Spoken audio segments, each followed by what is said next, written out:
সাবেক প্রধানমন্ত্রী শেখ হাসিনার নির্দেশেই গুমের ঘটনা ঘটেছে। এতে সহায়তা করেছে আইনশৃঙ্খলা বাহিনীর কিছু সদস্য। এমনকি অনেক পুলিশ লাইন্সেও আয়নাঘর তৈরি করা হয়েছে।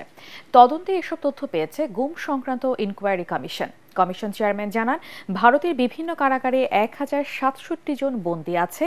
তাদের মধ্যে গুমের শিকার ব্যক্তিরা আছেন কিনা তা নিয়ে তদন্ত চলছে। রিপোর্টে জানাচ্ছেন মাহবুব কবির চপল। বসুন্ধরা ডায়াপেন্ট এখন আরো উন্নত। এই hot air through top sheet দ্রুত শোষণ করে সোনামণিকে দেয় কোমল অনুভূতি। আমি ছবি তুলে হাঁটতে চাই না, আমি আমার বাবার হাত ধরে হাঁটতে চাই। সরকার বদল হলেও ভাগ্য বদল হয়নি গুম থাকা পরিবারগুলোর। এখনও নিখোঁজ 330 জন। তাদের ফিরে পাওয়ার আশায় দিন গুনছেন স্বজনরা। গুম সংক্রান্ত ইনকোয়ারি কমিশন বলছে, ভারতের বিভিন্ন কারাগারে 1067 জন বন্দী আছেন। তাদের মধ্যে গুম হওয়া ব্যক্তিরা আছেন কিনা সেটির যাচাই বাছাই চলছে।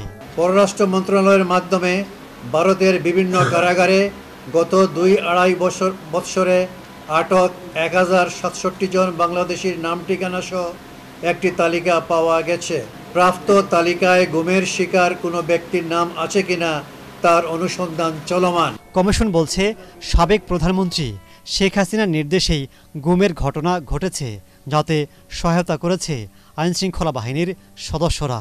এমনকি পুলিশ লাইন্সেও আয়নাঘর তৈরি করে নির্যাতন করা হয়েছে। আপনারা অবাক হয়ে যাবেন, আমরা এমন একটা জায়গা পেয়েছি যে পুলিশ লাইনের ভিতরে কারাগারের মতো গোপন বন্দিশালা তৈরি করে রাখা হয়েছে, যেটি একেবারেই অ্যাবসার্ড একটা ব্যাপার, কিন্তু সেটিও আমরা বগুড়ায় পেয়েছি। আরও আমাদের ধারণা আরও অনেক ক্ষেত্রে আমরা এই ধরনের পাবো। সরকারের হাইয়েস্ট লেভেল কে হয় বলেন আপনি?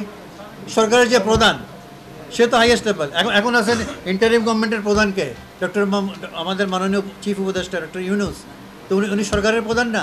আগের সরকারের প্রধান কে ছিল? প্রাইম মিনিস্টার ছিল। তদন্ত কমিশন বলছে, বর্তমান সরকারের সময় কোনো গুমের ঘটনা ঘটেনি। এটা চিরতরে বন্ধে আইন করার সুপারিশ করবেন তারা। আর জড়িতদের বিরুদ্ধে দৃষ্টান্তমূলক শাস্তি দিতে হবে। ধরেন জেনারেলদেরকে পালিয়ে থাকতে সহায়তা করছেন বা কোনো ধরনের সেফ মেসেজ দিচ্ছেন, তারা কিন্তু ওপরের আদেশে করছেন এই এক্সকিউজটা ব্যবহার করতে পারবেন না, ঠিক আছে? এবং তারা সেক্ষেত্রে ফৌজদারি অপরাধের সাথে জড়িত হয়ে যাচ্ছেন। গুম যাতে চিরতরে বন্ধ হয় তার জন্য ডেফিনেটলি আমরা রিকমেন্ডেশন করব। দরকার হলে আমরা আইনের সংশোধনের জন্য বলবো। প্রধান উপদেষ্টার পরিদর্শন করা আয়নাঘরে পরিবর্তন করা হয়নি বলেও জানান তারা।